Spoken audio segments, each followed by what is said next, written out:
Alors, merci beaucoup. Alors, étant donné que l'origine de cette journée est la parution du livre, le livre s'appelle Jeux d'écriture, l'éditeur édition du Cerisier, nous allons tenter de vous exposer comment ce projet est né, quel est son contenu et surtout le cheminement qui a amené à cette publication. Pour présenter le livre, en fait, ce n'est que l'aboutissement de tout un processus. Et quand on connaît le processus, c'est même paradoxal quelque part qu'il y ait un livre. Donc c'est un peu ce que j'aimerais vous exposer maintenant et vous expliquer d'où ça vient. Donc la collaboration avec le Théâtre Les Tanneurs a commencé en 2003. Patricia m'a proposé de faire un atelier d'écriture qui mène à l'écriture de contes. C'était en fait, il y avait un spectacle qui était programmé au Tanneur, contes d'automne, avec tous des contes où il y avait des animaux. Et donc l'idée était autour de cette programmation du théâtre de proposer des ateliers d'écriture qui amènent à la création de contes. C'était la première collaboration.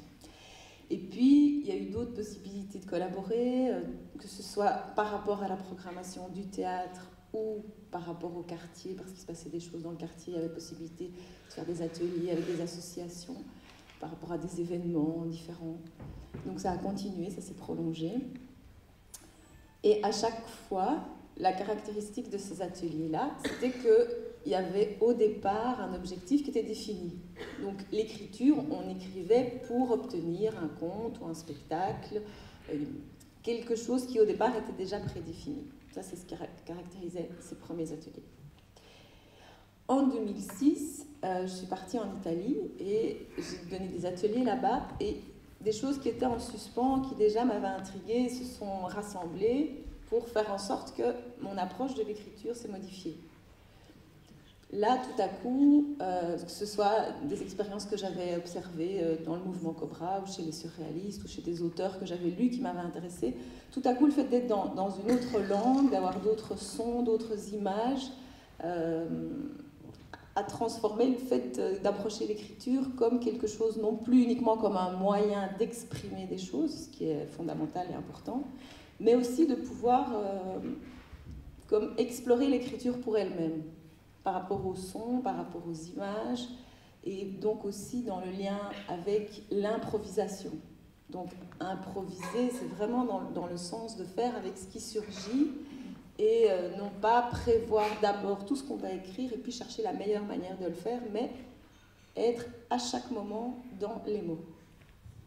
Puis je suis revenue en Belgique et j'ai donné alors à la bibliothèque Hergé mon premier atelier que j'appelais d'improvisation écrite, pour bien signifier que c'était le centre du travail était celui du travail sur l'improvisation.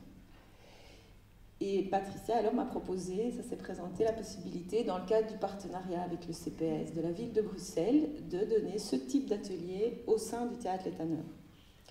Et il y a eu toutes sortes de lieux possibles. Donc on a travaillé aussi bien avec des enfants, avec des personnes âgées, avec des personnes qui maîtrisaient très bien le français, avec des gens qui étaient en apprentissage du français, toutes sortes de groupes très très différents auxquels je proposais toujours la même matière. Donc évidemment, ce qui pouvait changer, c'était ma manière de parler certains mots de vocabulaire ou le rythme de l'atelier. Donc peut-être dans la forme, certaines choses étaient expliquées d'une autre manière. Mais sur le fond, ce qu'on travaillait, c'était toujours la même matière.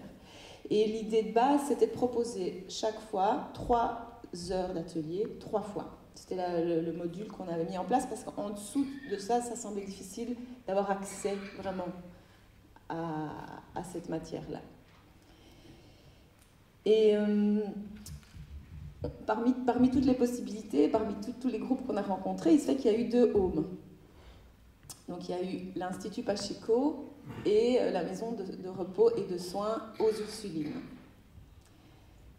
Et Patricia et moi, on a un peu été étonnés quand on est allé dans les homes, parce qu'on ne s'attendait pas à l'importance que l'atelier allait avoir. Tu confirmes ? On a été surprise de l'impact que ça avait. C'était la première fois qu'on avait l'impression que c'était si important de le faire et ça nous a été dit. Vous êtes d'accord avec moi? Oui.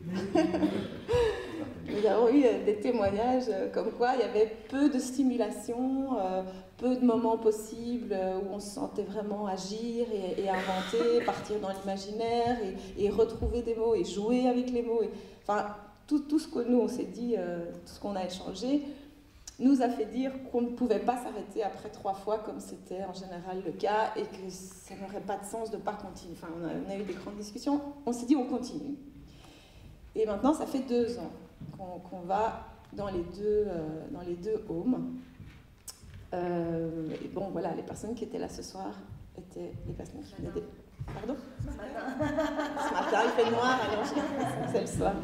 Ce matin, voilà, étaient là dans les deux homes. Et donc, les ateliers, en fait, le contenu de l'atelier, au départ, il y a des règles de base. Quand on va se faire un atelier d'écriture, on se dit, bon ben voilà, quelles sont les règles de base que moi je propose, puisque c'est ce que je proposais de faire. La première chose, c'était de ne pas tenir compte de l'orthographe.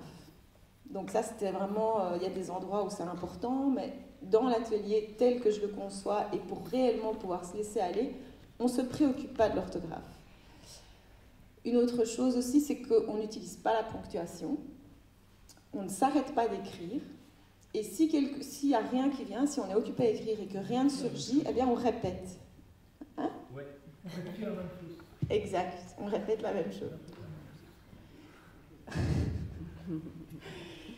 Voilà, ça c'est les bases. On part de ces bases-là.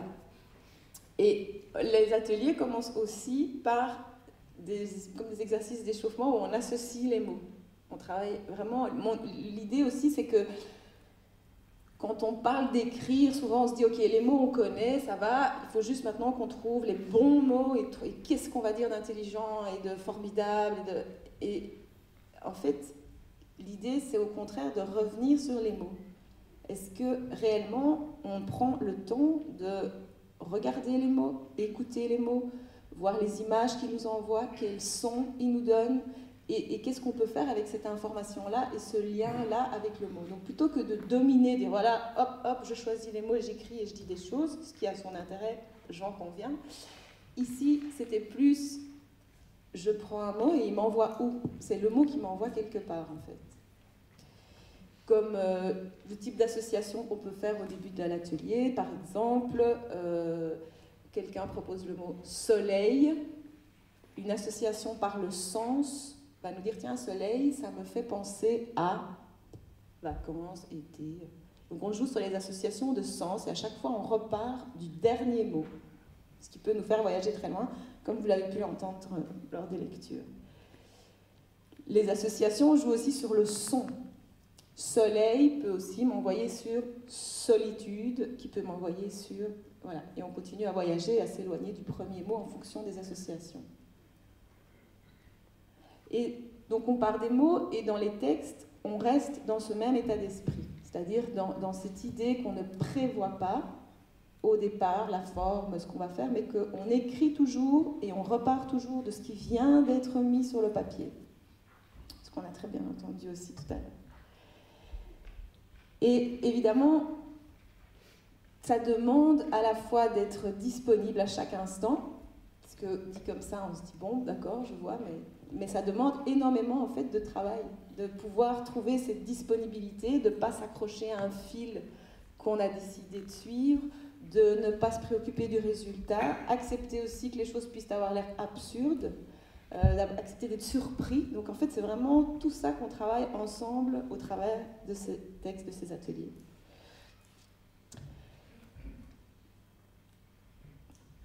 Je dirais aussi que le fait de prendre ce qui arrive, c'est comme aussi pouvoir dire ce qui surgit a le droit d'être tel qu'il est. Ça vient, c'est là, on le prend. On ne refuse rien, on n'efface rien. Une fois que les textes sont écrits, on ne les modifie pas. Ils restent tels qu'ils ont été écrits. C'est comme une façon de faire voir ce que nous, on a fait comme voyage aux autres. Et il y a différentes formes d'exercices qui existent. On en a, bon, je vous ai parlé la liste, ça fait 2 ans qu'on explore toutes sortes de choses.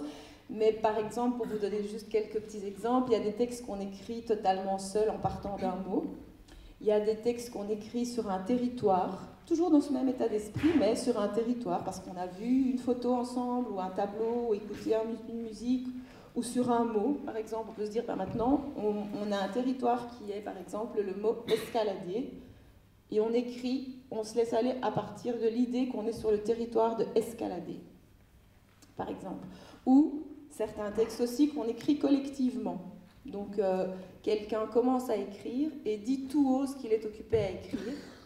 Ce qui fait que, comme on écrit chacun à son tour, eh bien, à la fin, on a tous un texte collectif avec lequel on peut aussi jouer, parler, parce que l'aspect de partage oral aussi est très important, et des lectures, comme on a pu aussi entendre tout à l'heure. Donc, pour trouver tout cet endroit où on se sent libre, où on ne se sent pas jugé, où on ne se préoccupe pas de ce qu'on va penser de nous, ni de ce qu'on a fait, où on reste vraiment à chaque moment lié à notre propre exploration, cette recherche qu'on est occupé à faire de façon la plus libre possible. Pour moi, ça me semblait tout à fait impossible de dire il y aura un résultat final. Donc on a réellement travaillé en se disant l'important c'est ce qui se passe au cœur de l'atelier, ce que chacun explore, collectivement ou individuellement, mais tous les parcours que nous faisons, c'est ça l'objectif. Ce n'est pas faire un livre au début. Et puis, Patricia, à un moment, après 1 an d'atelier, il y a eu toutes ces accumulations de textes, ces surprises, ces choses qui nous ont plu à tous aussi. Et Patricia a dit, mais pourquoi on n'essayerait pas de faire connaître ce qui se passe dans l'atelier et ce qui est fait dans l'atelier hors des murs de l'atelier. Alors au début j'étais plutôt réticente pour les raisons que je vous dis. Je disais mais c'était pas l'intention, c'était pas le but au départ. Mais c'est vrai qu'en en discutant, et on en a discuté aussi dans l'atelier, en parlant, je me suis dit tiens, je commençais à avoir des choses qui pouvaient quand même être positives dans le fait de faire sortir les textes, de les faire voyager hors de l'atelier, que ce soit le fait que nous, entre nous déjà, on a énormément de plaisir à les entendre. Oui. Donc on s'est dit, bon déjà, à nous, ça fait déjà plaisir de les entendre, ceux des autres. Donc il y avait déjà quelque chose là. Il y avait aussi le plaisir de ne pas être dans la logique et d'être dans une autre forme d'écriture. On se disait, tiens, mais il se peut que ça intéresse aussi d'autres gens. Il y avait aussi le fait qu'on sent dans les textes la liberté que chacun s'est donnée, s'est permise, et que ça, c'est communicatif, donc ça fait du bien. Et donc, on s'est dit finalement, oui, il y a une possibilité quand même de transmettre et de faire voir à l'extérieur ça. Mais comment ? Et donc, on a imaginé des tas de pistes possibles. On s'est dit, ça pourrait être une lecture, ça pourrait être une exposition, ça pourrait être un tas de choses, dont la possibilité de faire un livre. C'était une des possibilités. Et on s'est dit, oui, on pourrait faire ça, on pourrait faire un livre. Donc on l'a proposé aux participants de l'atelier. Et tout le monde était enthousiaste par l'idée. On s'est dit, oui, tout le monde a eu envie de participer. Donc on a discuté comment est-ce qu'on va faire pour rassembler les textes. Donc certains ont choisi eux-mêmes, d'autres ont dit, non, je préfère que d'autres relisent mes textes et les choisissent. Et dans tous les cas, le critère de sélection était le plaisir. Soit le plaisir dont on peut se souvenir d'avoir eu à écrire un texte, soit le plaisir qu'on éprouve à le relire en se disant, vraiment celui-là, j'aime bien. Et donc on a rassemblé les textes, toutes sortes de matières différentes, des mots, des textes individuels, des textes collectifs, on a rassemblé tout ça, on a essayé de trouver des équilibres entre les différents auteurs aussi. On a présenté toute cette matière rassemblée à David Strosberg, le directeur artistique du théâtre, qui a soutenu l'idée, a dit oui, qu'il était partant pour chercher à publier cette matière-là. Donc Patrice et moi, avec le recueil de textes, on est allé se promener à la foire du livre, et c'est là qu'on a rencontré Jean Delval, qui avait l'air intéressé par le projet. Puis voilà, ça s'est confirmé apparemment. De publier ces textes donc, écrits dans le cadre d'ateliers d'écriture, ce qui n'est pas banal, de se dire oui, en effet, ce sont des textes dans des ateliers et voilà, qui vont être rassemblés et publiés. après, il y a eu toutes sortes de choix qui ont dû être faits aussi. Parce qu'on se dit, bon, une fois qu'on va publier les textes, c'était, mais est-ce qu'on publie les textes dactylographiés? Est-ce qu'on garde les écritures des personnes? Quelle forme on a envie que ça ait, cette publication? Donc il y a des tas de réflexions aussi que ça a mis en mouvement, le fait de se dire, on va sortir les textes de l'atelier, ça voulait dire penser à une forme, et quelle forme? Et ça a nourri des tas de réflexions aussi, et donc finalement, ce qui a été décidé, c'était de garder les écritures telles qu'elles se trouvent dans les carnets au moment où les textes ont été créés. C'est ce qui nous semblait la manière la plus juste par rapport à l'état d'esprit de l'atelier, puisque ce qui nous adresse, c'est le moment où les choses naissent, le processus qui se met en place, que chaque personne est beaucoup plus présente par son écriture que si c'est dactylographié. On a le souffle, on a les hésitations, on a les ratures, on a... Qui donne envie de regarder dans le livre. Profitez-en, allez-y, regardez. Voilà, donc ça, c'était Puis c'était aussi graphique, c'était agréable de voir toutes ces graphies différentes, parce que ça rend les gens, du coup, beaucoup plus... Enfin, vous, les gars, ça rend les personnes beaucoup plus présentes quand on voit les écritures. Évidemment, du coup, il y a aussi le fait qu'il y a des erreurs orthographiques, mais ça, moi, ça fait partie de l'atelier fondamentalement. Et il y a peut-être parfois des difficultés de déchiffrer certaines écritures, mais on s'est dit que, voilà, on a choisi de privilégier le vivant, les choses qui étaient en mouvement et en recherche telles que nous, on les avait vécues, plutôt que de proposer un résultat complètement maîtrisé, dactylographié. C'était vraiment un choix qui avait été fait. Et par rapport au titre aussi, voilà, on s'est demandé comment on allait appeler le livre. On a passé par différentes phases, on a imaginé prendre des extraits de certains textes, on s'est posé des questions par rapport à ce qui convenait le mieux, et puis au final, on a fait le plus simple, c'est qu'on a gardé le nom de l'atelier. Donc l'atelier s'appelait « Jeu d'écriture ». On s'est dit, mais au fond, il y a tout dans le titre, pourquoi aller chercher ailleurs? Vraiment dans l'idée de « jeu », c'est l'endroit central, jeu,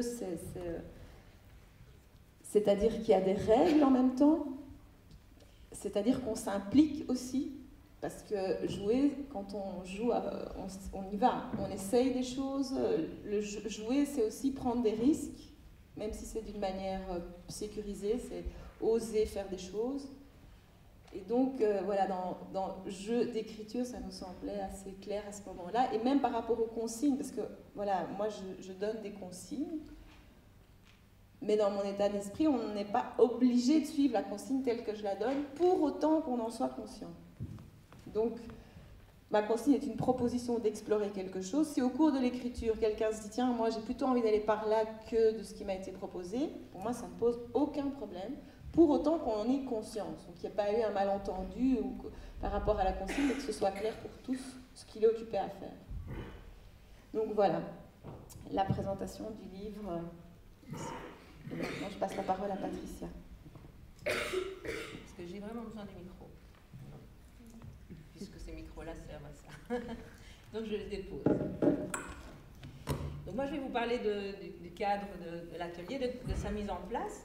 Depuis 2003, on est en partenariat avec le CIPES de la ville de Bruxelles, par le subside de culture de l'intégration sociale. Et donc, chaque année, on propose, dans le cadre du partenariat, différents ateliers. Des projets quartiers, donc ça c'est des réalisations de spectacles avec des non-professionnels, encadrés par une équipe professionnelle, et puis différents ateliers à plus ou moins long terme en fonction du lien avec la programmation qu'il y a. Et donc à un moment donné, donc chaque fois il y a une évaluation de ces partenariats, et Léopold Verreken, qui coordonne tous les partenariats avec les différents lieux culturels, me faisait chaque fois la remarque que ça demandait aux participants, et notamment aux bénéficiaires du CPS, de se déplacer chaque fois vers le lieu ici théâtre, que ce soit pour venir faire les ateliers, que ce soit pour venir voir les spectacles. Ça demandait chaque fois aux personnes de venir jusqu'ici. Et que c'était un frein, en quelque sorte aussi, ces déplacements. Ça empêchait toute une partie de la population bénéficiaire du CPS, en tout cas de participer. Donc c'est comme ça qu'au fur et à mesure, on a essayé de trouver une formule, un atelier qui puisse aussi être tout à fait dans une démarche artistique forte, mais qui puisse être plus souple, qui puisse aller vers les gens directement. Et c'est comme ça que les jeux d'écriture qu'on a travaillé avec Laurence, avec qui la collaboration avait déjà eu lieu, puisque Laurence me l'a expliqué, sur d'autres projets. Donc voilà, c'est comme ça que les jeux d'écriture ont été mis en place et qu'on a pu les proposer aux différents référents culturels, référents jeunesse du CPAS de Bruxelles, qui sont toutes les personnes avec qui moi je suis en contact pour proposer ces ateliers. Donc ce sont des groupes constitués, ou en tout cas des personnes qui sont elles-mêmes en contact avec les bénéficiaires.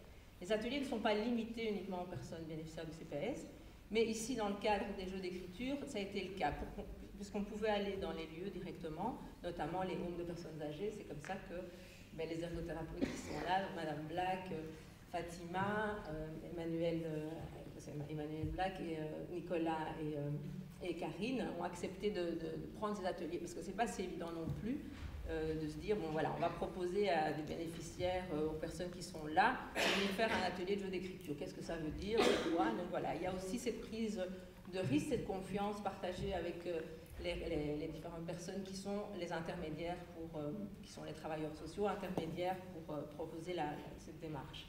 Donc voilà, on est allé dans les homes, c'est comme ça que la demande a été faite que ce ne soit pas juste 3 fois, parce que sur ce projet-là c'était arrivé 3 fois. Donc voilà, comme vous l'entendez, la manière de travailler, c'est de tenir compte de ce que le terrain me renvoie, aussi des propositions que nous on fait. Donc c'était de travailler avec ce doute-là, cette capacité de rester ouvert et à se dire, tiens, est-ce que ce qu'on propose, est-ce que c'est ce qui correspond au terrain, aux réalités de chaque personne qui pourrait participer. Et donc c'est comme ça qu'on a été dans cet échange-là et qu'on a pu construire tout doucement l'atelier. Pareil pour l'édition, on a à chaque fois été dans un partage, qu'est-ce qu'on fait, comment on travaille en commun, comment on est partenaire dans un projet et comment on le met en place petit à petit.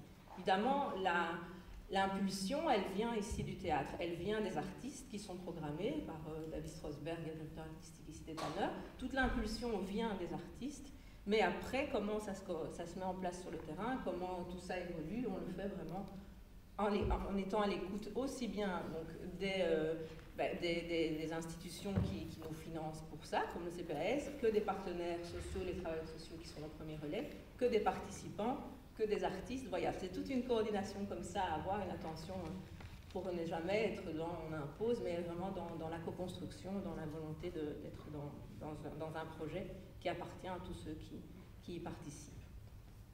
Voilà, donc ça demande aussi du temps, ça demande de travailler dans la durée, de ne pas être juste là une fois et puis on continue la route.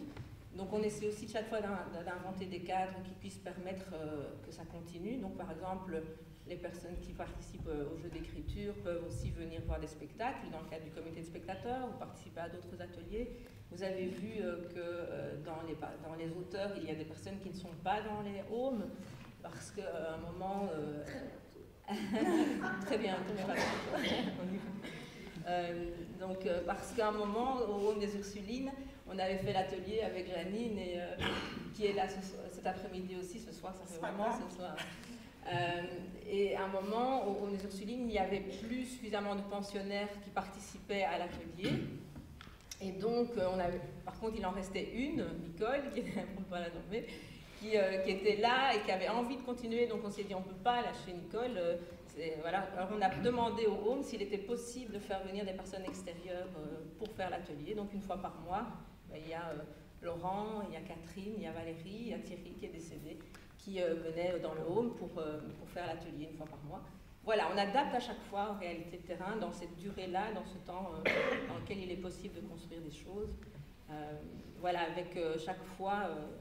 le soutien et l'indispensable collaboration des partenaires, des directions. Donc voilà.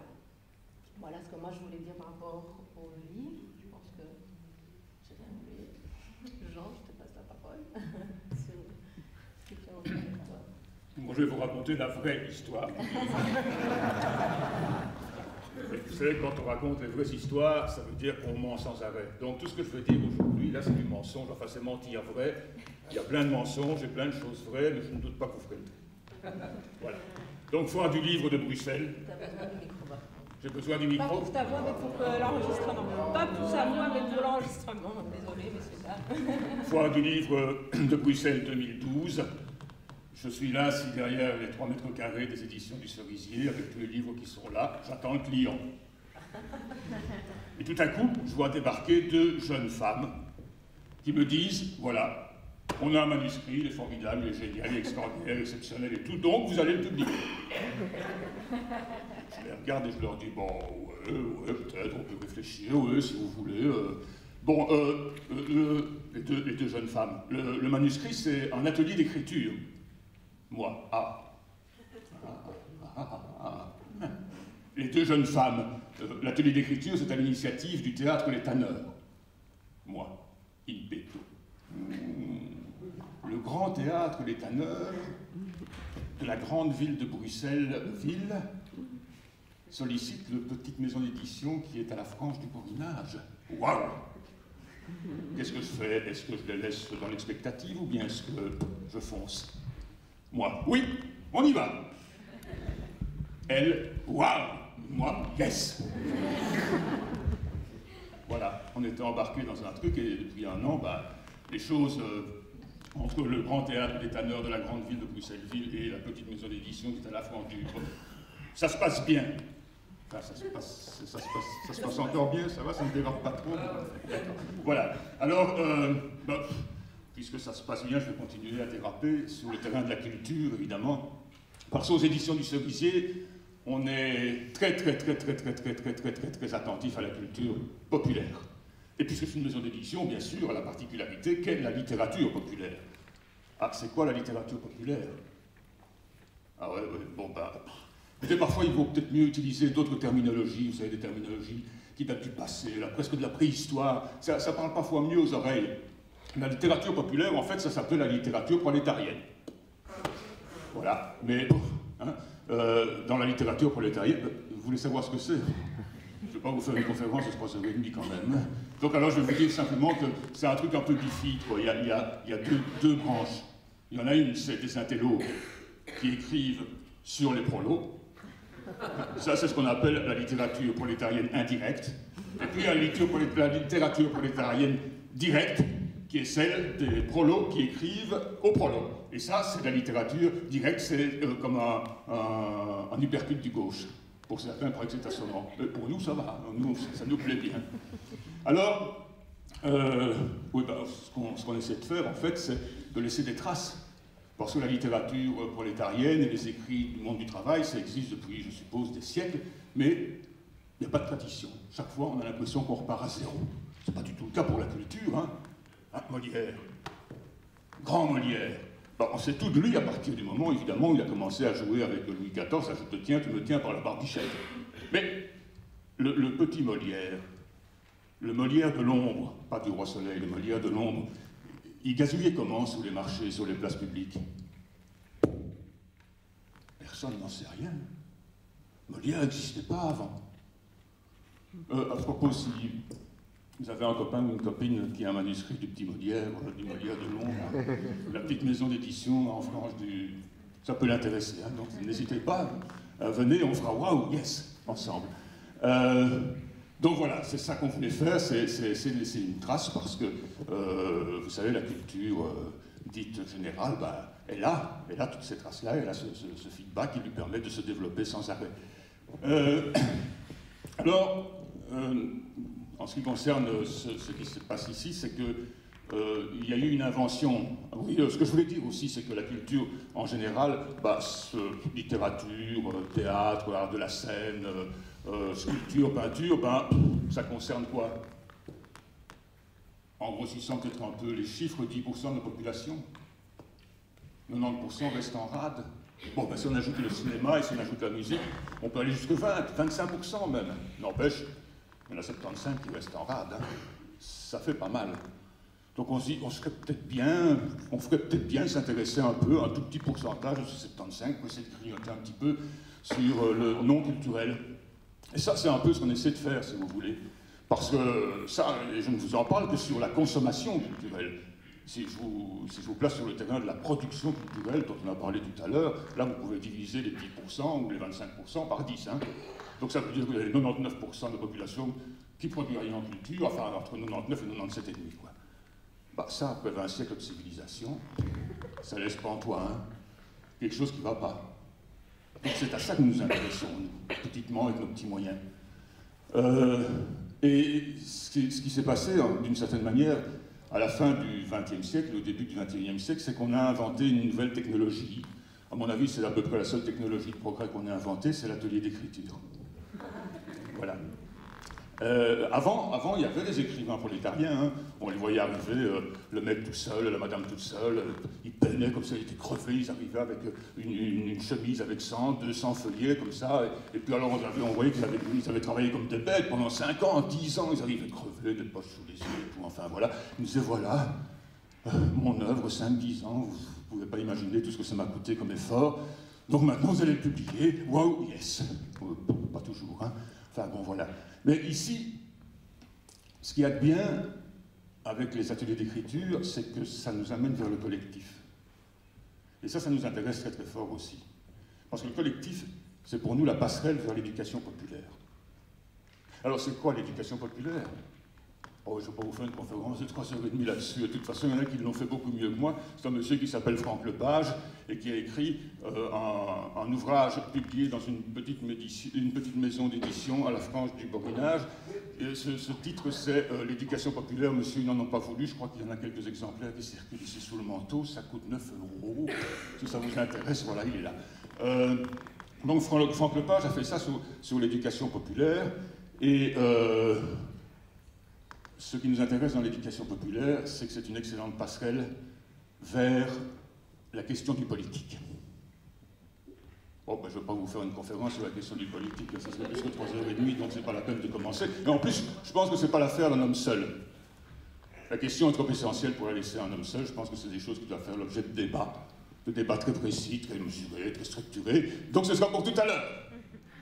Cet après-midi, par exemple. Voilà. Qu'est-ce que j'avoue? Ça nous emmène très loin du livre, ça. Hein? Non, ça va. Bon, ben, je crois que j'ai fini. J'ai peut-être encore quelque chose, je sais pas. Merde, j'oublie la fin. Oui, c'est ça. Oui, non, je tout dis, allez. Si je me souviens de quelque chose, je vous le dirai tout de suite. Voilà.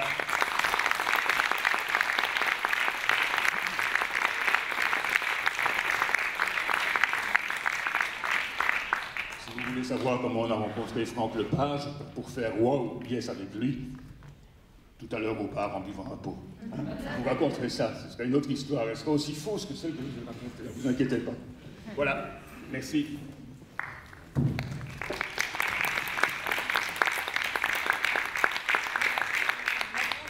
Si vous avez des questions, il y a tous les auteurs qui sont là, il y a les ergothérapeutes, il y a les directeurs d'home, les Ursulines, avant que vous ne partiez tous, en tout cas le home des Ursulines va plus trop tarder.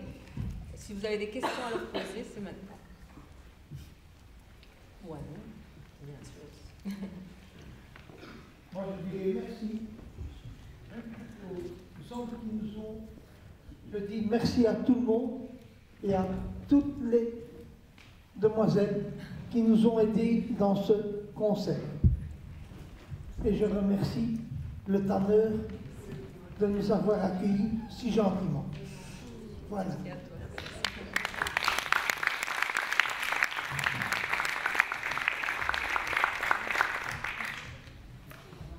Il y a un micro qui circule parce qu'on enregistre tout, donc si vous avez une question, attendez que le micro vous arrive.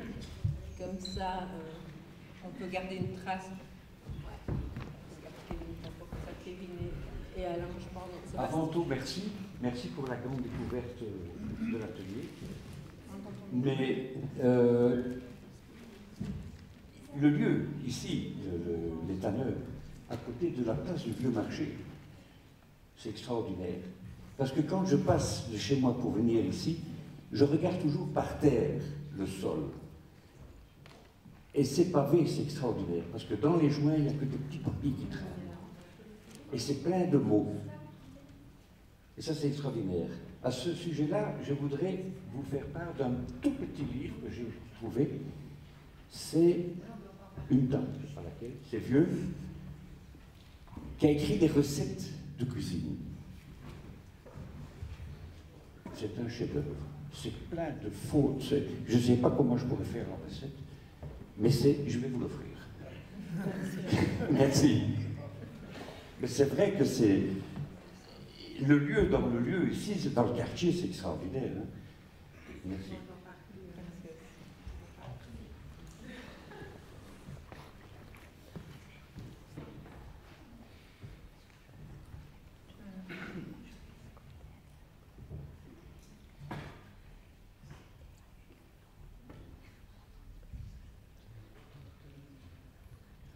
Encore une chose, je crois que c'est la rue totale. Nicole, vous voulez dire quelque chose? Non? Là-haut?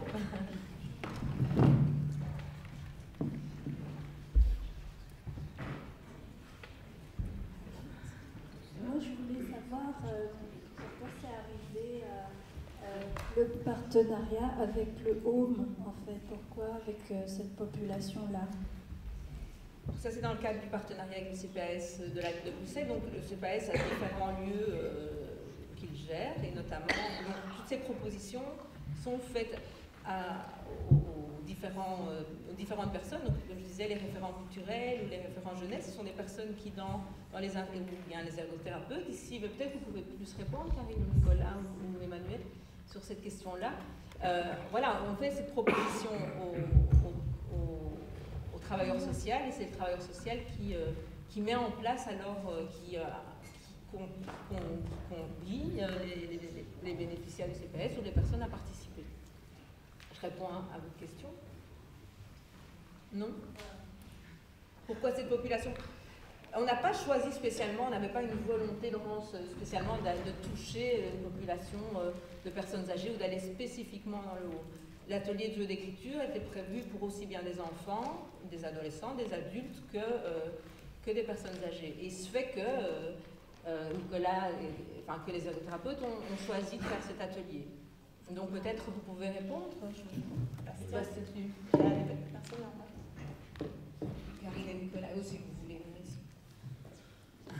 En fait, on nous avait déjà proposé de venir avec les personnes âgées au Tanner. Ah ouais. Ce qui demandait quand même une organisation. Il y a quand même des chaises roulantes, des choses comme ça. C'était difficile. Mais à partir du moment où tu nous as proposé de venir à l'Institut Pacheco, je crois qu'on t'a accueilli en bras ouverts. Voilà. Et c'est une chouette expérience en fait. Et moi, je voulais rejoindre Laurence dans le sens que on a fait les 3 premières séances et après ça, nous étions bien désorientés en se disant mais pourquoi on ne continue pas? C'était vraiment une ouverture pour eux. Ils avaient tellement apprécié qu'il n'y avait aucune raison que ça s'arrête. Et même encore maintenant, après 2 ans, je pense qu'ils sont tous partants pour continuer. Oui, non? oui. Oui. Je pense qu'ils sont très fiers aussi du résultat. Et ça, c'est important pour eux aussi, la motivation et aussi par rapport à leur personne et au fait qu'ils soient évidemment dans un home. Pour eux, ça fait partie de la culture maintenant et bon, ils ont énormément apprécié, beaucoup évolué aussi au niveau de la pensée, au niveau de l'accès à leur imaginaire, chose que j'avais très difficile à faire en atelier. Maintenant, ils arrivent à aller beaucoup plus loin et même au niveau écriture, pour certains, on voit que certains maintenant arrivent à écrire plus qu'au début. Au début, ils savaient écrire quelques mots et puis ils fatiguaient. Maintenant, ils arrivent à arriver au bout. Donc, c'est vraiment une évolution magique chez nous. Voilà. Ça, c'est bon.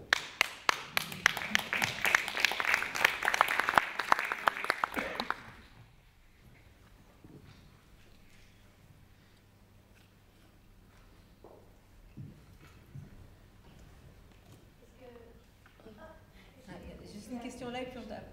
Voilà. D'abord, bravo hein, à tous les participants. Moi, ça m'a vraiment beaucoup plu. Je voulais savoir, parce que vous étiez là ensemble, et je me disais, c'est beau là de vous voir ensemble, et je me disais si la cohésion est restée aussi au sein, enfin, après l'atelier d'écriture, au sein entre les personnes âgées. Est-ce que ça amène davantage de liens entre les personnes? Question plutôt adressée aux ergots, aux participants, je ne sais pas.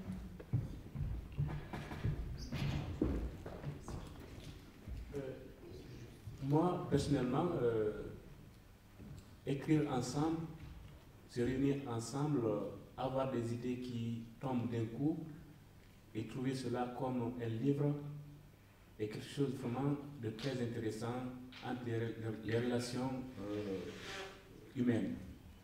Et j'ai vu que des idées resteront toujours parce qu'il y a des personnes qui sont levées pour dire qu'on va faire ça pour éterniser les écrits.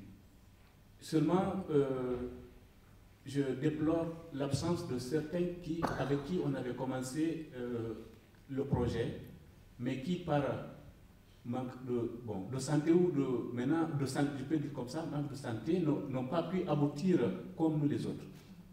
Ils sont dans les homes. Ils n'ont pas pu finir le projet avec nous. Donc, mais ceux avec qui nous avons continué, quand même, il y a quelque chose de symbiose, quelque chose d'une bonne entente entre nous. Alors, c'est ce que j'avais à dire. Je vous remercie.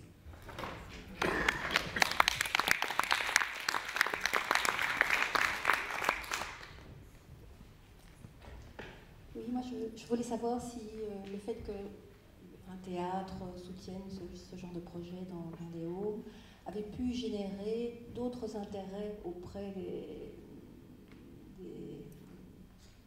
personnes qui sont dans le home. Est-ce que par la suite on a vu des mouvements d'intérêt pour venir au théâtre peut-être, se déplacer peut-être un peu plus, ou suggérer d'autres choses? Est-ce que ça peut générer d'autres pistes? Nicole, tu veux répondre? Est-ce que le monde des Ursulines, ça a généré d'autres pistes? Le fait d'avoir fait l'atelier? Je ne sais pas, tu veux répondre? Négatif pour toi? Toi, par exemple, de venir? Oui, évidemment. Le seul problème, c'est que par manque de facilité de déplacement, on a du mal à venir jusqu'ici. Et on n'a pas toujours une voiture à disposition pour y arriver. Alors le fait que tout le monde vient chez nous, c'est évidemment, c'est formidable, c'est fantastique. Et on espère bien que ça va continuer. Il se trouve que moi, je suis la seule de la maison des Ursulines à participer à l'atelier. C'est donc des gens de l'extérieur qui viennent pour que je ne sois pas toute seule, parce que c'est impensable, un atelier avec une seule personne, ça ne ressemblerait pas à grand-chose. Il faut pouvoir partager, il faut pouvoir parler ensemble. On a beaucoup de plaisir à se connaître, à se comprendre, et puis à rire ensemble, et puis à s'amuser, à partager, à déclamer même. C'est une expérience que j'aimerais qu'il continue. J'aimerais que ça continue. Oui, bientôt dessiner, ça c'est encore autre chose. Ça c'est pas vraiment ma tasse de thé, n'est-ce pas, Laurence? On plaisante toujours à cause de mes tasses de thé, parce que je dis toujours que non, ça j'aime pas, j'y arriverai pas. Et puis on insiste, et puis je le fais quand même. Et finalement j'y arrive. Donc c'est bénéfique à tous les points de vue. Voilà, c'est tout ce que j'ai. Peut-être rajouter que... Pardon, David, excuse-moi. Non, pour compléter la réponse, il y a deux choses. C'est que moi, je suis là depuis 3 ans comme directeur artistique. J'ai déjà vu des gens venir au spectacle, donc pas nécessairement en groupe. Et donc j'ai déjà vu des gens, je ne pourrais pas vous dire quel spectacle. Et aussi vous dire, vous rappeler un peu bêtement, qui sont là aujourd'hui au théâtre.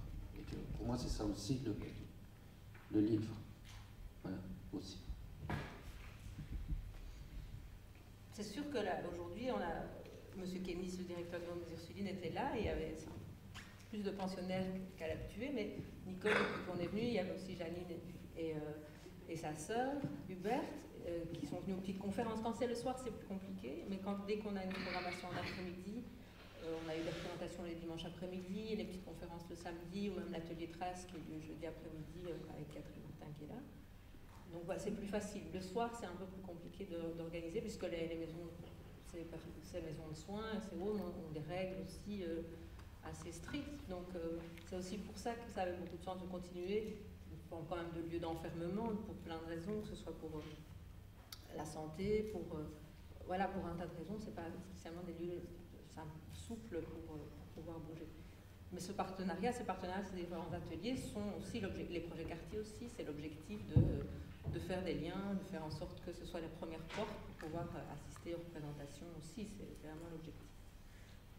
Pour compléter ce que Patricia dit, pour redire le mot iceberg qui a été dit ce matin, je pense que la programmation, les spectacles, c'est la partie la plus visible de l'iceberg. Autour de ça, il y a beaucoup de choses qui gravitent près d'ici et d'ici. Voilà. Mais c'est toujours lié au spectacle.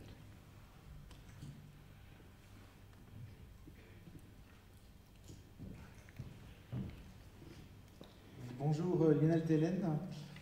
Toujours dans l'idée de complémenter, c'est de mettre en avant vraiment l'intérêt non seulement qu'il y ait un atelier d'écriture aux Ursulines ou chez Pacheco, mais également, sinon surtout, le fait qu'il y ait une mixité sociale, qu'il y ait des gens à l'extérieur qui viennent chez Pacheco, aux Ursulines, qui viennent partager. Les tanneurs vont aussi chez, ce n'est pas uniquement aux personnes de venir aux tanneurs, mais l'esprit tanneur est là, partout. C'est ce qui est magnifique, c'est qu'on arrive à recréer dans l'espace de l'atelier quelque chose qui est unique et qu'on ressent bien quand on y participe. Je vous invite tous à y participer.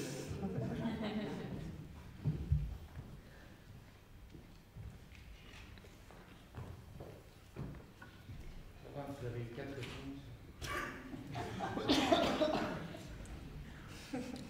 Pour poursuivre dans cette idée justement vous disiez lieu d'enfermement, ils se sont ouverts à d'autres publics. Est-ce que vous pourriez nous raconter plus précisément comment s'est fait cette ouverture, l'entrée d'autres participants à cet atelier d'écriture, notamment aux Ursulines?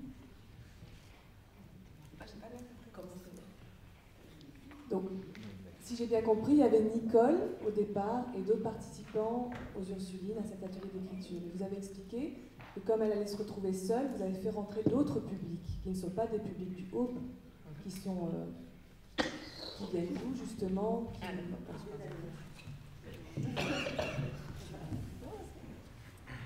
Donc Laurence a expliqué qu'elle donnait ses jeux d'écriture à différents publics. Parfois on ouvre des ateliers au tout public, ici au Tanneur. Donc à un moment je lance l'info qu'il y a 3 séances, telle date, telle date, telle date, et je fais circuler l'information dans le quartier auprès du public dans les Tanneurs, en disant voilà, si vous avez envie, il y a 8 places et 8 à 10 possibilités de venir assister à l'atelier. Pareil avec des associations sociales, voilà, donc différents lieux où les ateliers ont pu déjà se donner. Et quand on s'est présenté ce souci-là, où Nicole allait se retrouver seule, alors on est allé rechercher les personnes qui avaient déjà fait les ateliers et qui avaient manifesté le désir de poursuivre. Parce que c'est clair que c'est toujours la difficulté pour tout, c'est qu'à un moment ça s'arrête, les propositions, quand est-ce que ça commence, quand est-ce que ça s'arrête. Donc ici c'est très chouette que pour ces jeux d'écriture au Home des Ursulines et Pacheco, qu'il n'y a pas vraiment de fin. On continue, le partenariat avec le CPS est reconduit et on a pu reconduire à chaque fois aussi. Donc ça va faire, c'est la 3e saison que l'atelier se donne. Donc là, il y a une vraie continuité. Et donc c'était aussi une chance pour moi de dire, là, il y a des places qui s'ouvrent pour pouvoir faire venir d'autres personnes qui sont en demande aussi d'être dans cette continuité, dans ce lien et dans cette continuité. Voilà. Et donc voilà, c'est comme ça que c'est nous qui avec Laurence, on s'est dit, tiens, à qui on peut proposer, il faut 400 places, place-là, et on a proposé à Catherine, à Valérie, à Laurent et à Thierry aussi, parce qu'on savait qu'ils avaient déjà fait l'atelier, donc ils ne commençaient pas à zéro, ils avaient déjà l'esprit de l'atelier, ils pouvaient très facilement entrer, venir et travailler avec Nicole sur l'atelier et reprendre, voilà, continuer cet atelier tel qu'il avait commencé. Et là, il y a Thierry est décédé, donc il y avait une place qui se réouvrait. Donc Laurent a notamment participé à d'autres ateliers ailleurs, à des ateliers urbains avec Laurence Kahn avait donné aussi des ateliers. Mais donc il y a une nouvelle jeune fille qui est dans la salle aujourd'hui, qui vient à l'atelier maintenant, quoi, parce qu'elle a par ailleurs déjà fait l'atelier, donc elle connaît déjà la matière. Au home aussi, c'est pas fermé. Donc avec les ergothérapeutes, quand il y a des nouvelles personnes qui arrivent dans le home, les ergos voient si elles peuvent venir rejoindre l'atelier ou pas. Avec Nicole, voilà, ils sont maintenant suffisamment au courant de comment fonctionne l'atelier que pour pouvoir se dire, tiens, je vais proposer à telle personne. Parce que voilà, il y a quand même, il n'y a pas énormément de contraintes, mais il y a le fait de pouvoir écrire et se relire, même si avec ça on peut aussi aménager. Voilà, là, les ergos ont un rôle énorme, puisque c'est eux qui voient les personnes qui peuvent venir, qui leur proposent, qui vont les chercher, parce qu'il y a quand même toujours ça. Il y a Alain dans le home qui va chercher ceux qui ne sont pas là à 10h, parce qu'on va le jeudi 10h30, il nous fait le café. Enfin voilà, c'est toute une organisation quand même. Voilà, quand on n'a pas fixé les dates d'atelier, Karine m'appelle, on n'a pas encore fixé pour le mois prochain ou pour les 2 prochains mois, il faut qu'ils me disent parce qu'il y a d'autres activités dans le home, il faut qu'on cale les dates. Voilà, et ça s'est fait dans la durée. Je me souviens d'un moment où on a été manger ensemble à midi pour se dire, bon maintenant, il n'y a plus assez de monde, ou vous n'ouvrez pas toujours bien la porte le matin. Il y a eu des petites mises au point à faire pour dire, on a besoin de vous, là, les ergots, il faut que vous retourniez chercher les personnes, parce que voilà, c'est pas toujours la première chose auquel on pense, parce que c'est tous les 15 jours aussi, donc si c'était tous les jours à heure fixe, peut-être que ce serait plus simple, mais là, voilà, donc il y a toute une mise en place qui se fait, et une collaboration hyper importante. Je pose une question. J'essaie de faire marcher le micro. Ça fonctionne. Je pose une question sur la notion de médiation, justement, et de médiateur. Parce que j'ai entendu le mot à plusieurs reprises de lieu d'enfermement. Effectivement, je pense que souvent les enfermements ne sont pas là où on les croit. Il y a toutes sortes d'enfermements qui sont le plus souvent d'ailleurs d'ordre sociétal. La catégorisation fait que nous sommes souvent enfermés dans des logiques. Et est-ce que justement, ce que vous venez de dire, ce qu'on entend, est-ce que la médiation n'est pas justement cette pratique qui consiste à faire exploser les murs, à trouver toutes les solutions qui sont de nature culturelle, en l'occurrence, et qui permettent d'ouvrir ces portes, d'ouvrir ces fenêtres, et de faire passer, de reconstruire entre les catégories, entre les différentes formes d'enfermement, de reconstruire des tunnels, des passerelles, des ponts, et qui s'inscrivent à la fois dans l'espace et dans la durée. Mais oui, donc ça ne peut pas se faire tout seul, ça. On a besoin, le médiateur seul ne sait rien faire. Peut-être il impulse, mais il a certainement besoin des partenaires et de la confiance qui va naître de ça, et de tous les participants. Enfin voilà, c'est vraiment... chacun a un rôle très important là-dedans. Le médiateur seul, il ne peut pas grand-chose.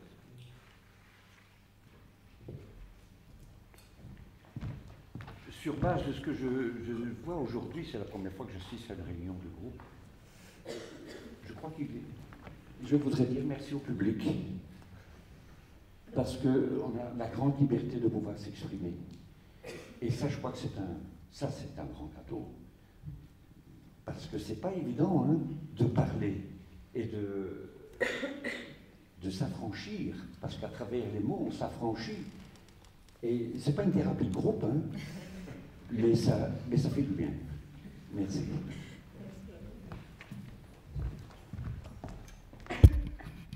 A le sien propre, et alors aussi cette relation entre eux,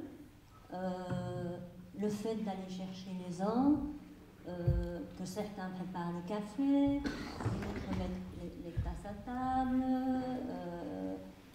Bon, c'est c'est quelque chose de, allez, qui se fait automatiquement dès qu'il se retrouve au sein du groupe, quoi.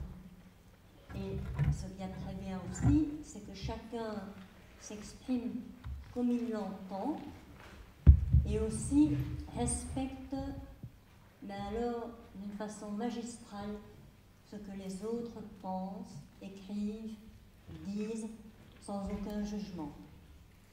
Et ça, c'est quelque chose qu'ils n'ont pas lorsqu'ils sont en salle, entre eux. Il y a parfois des moments assez difficiles. Et je dois dire que lors des jeux d'écriture, je n'ai jamais rencontré entre eux ni d'animosité, ni de jugement. Et pour nous, ça c'est fort important.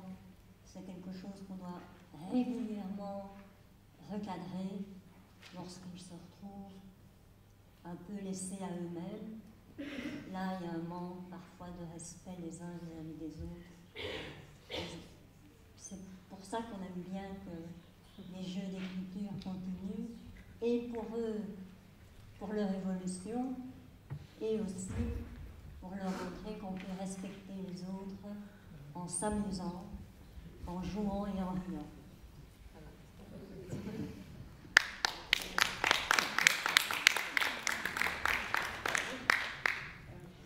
Moi, je vais poser une question un peu plus, peut-être qui anticipe le débat de cet après-midi.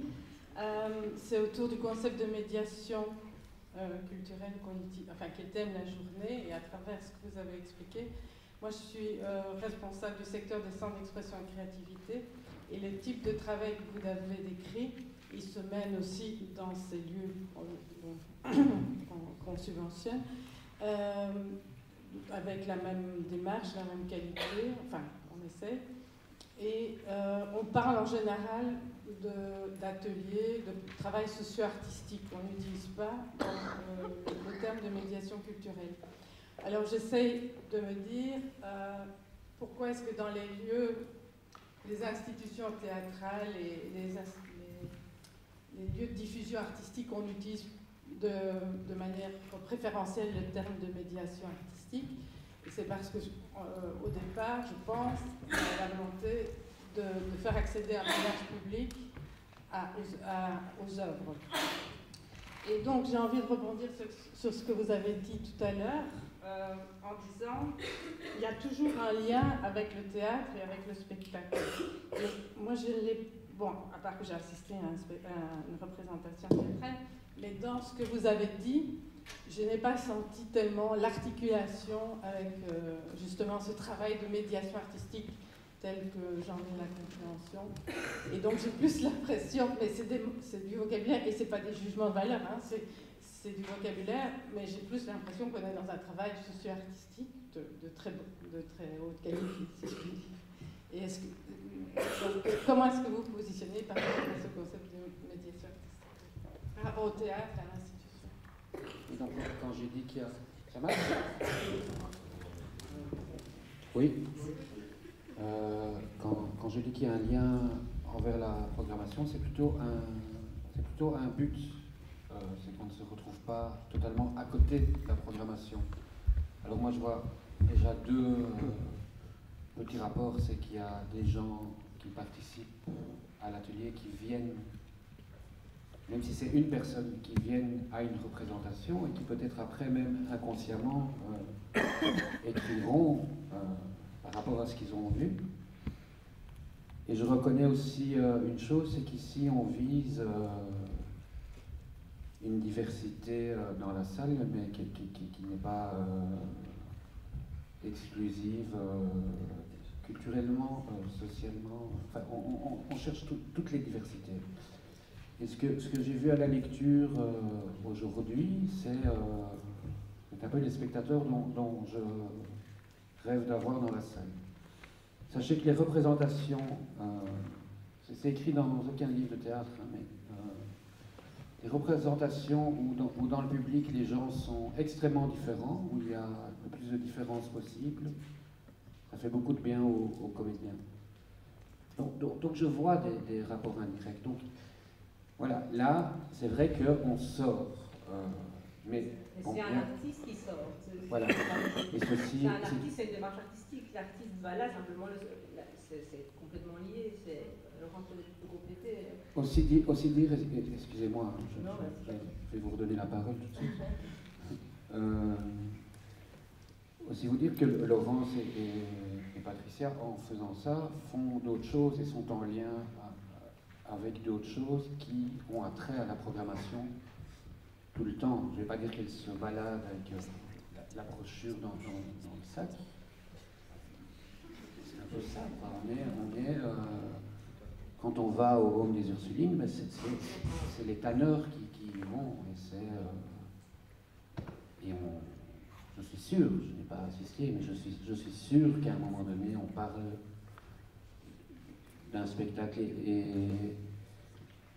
Et Patricia et Laurence font d'autres choses aussi, beaucoup plus autour du spectacle. Donc là aujourd'hui, on parle du livre, on a pris vraiment... C'est la première fois aussi, cette année, qu'on prend le choix de mettre en avant, troisième fois le mot iceberg,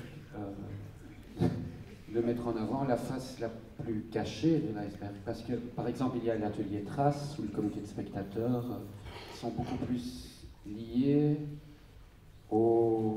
à ce que le spectateur ressent, quoi. Voilà.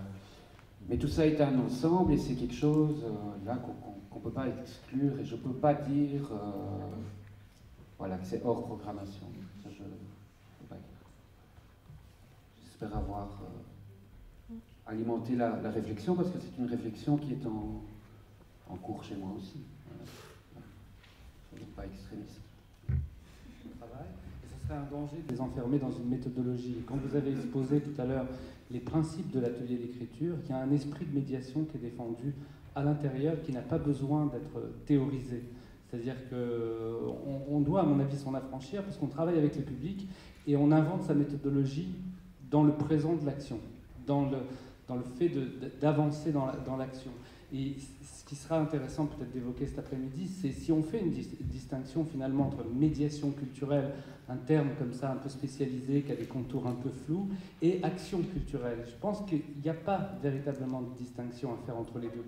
On peut évoquer des principes, avancer des principes théoriques, définir, et ça enferme énormément l'action elle-même. C'est-à-dire que si on fait émerger un nouveau spécialiste de la médiation, on va contribuer à creuser l'écart entre le public et les artistes, encore.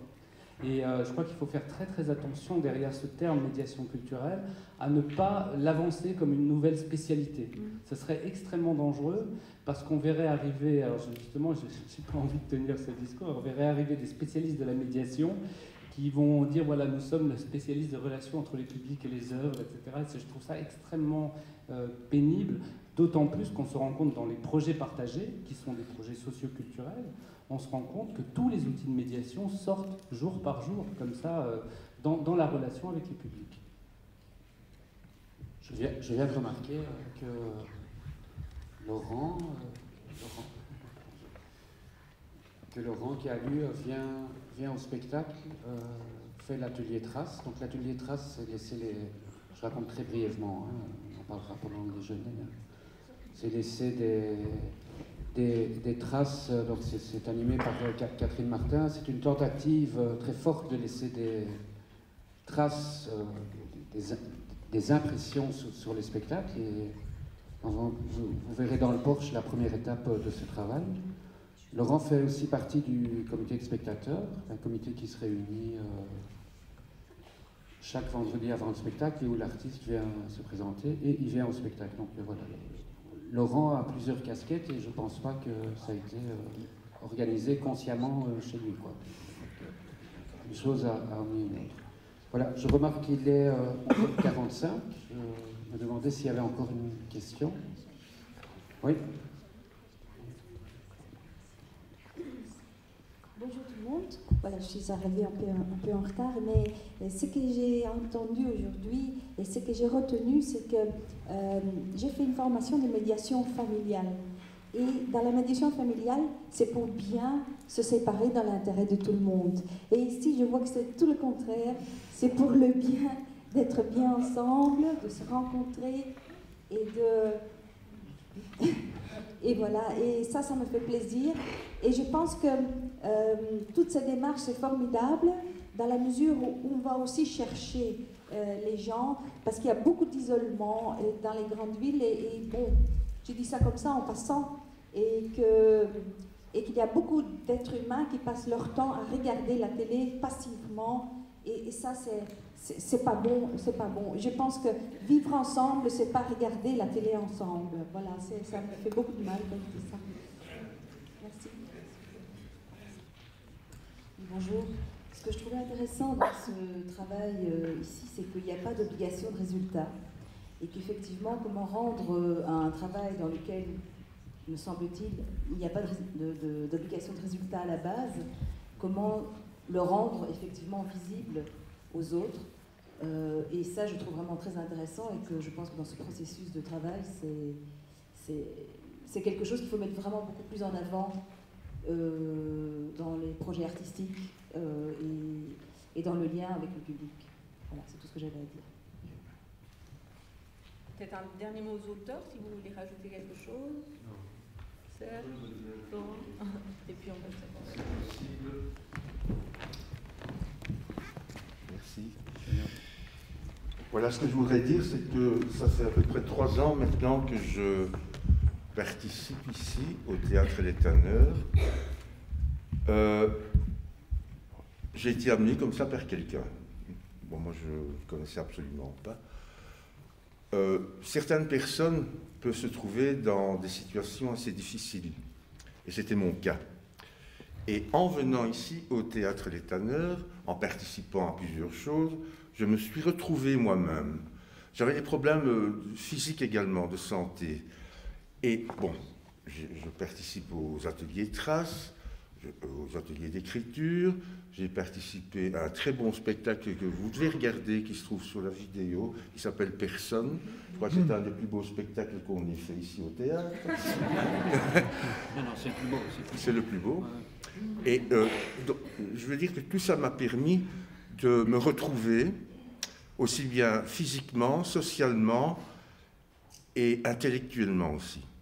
Car tout ça, c'est un jeu d'esprit, un exercice du cerveau qui m'a complètement ramené à moi-même, et je me suis retrouvé un nouvel homme. Bon, j'ai 66 ans et bon, c'est comme si j'en avais 35. Voilà. Je vous remercie.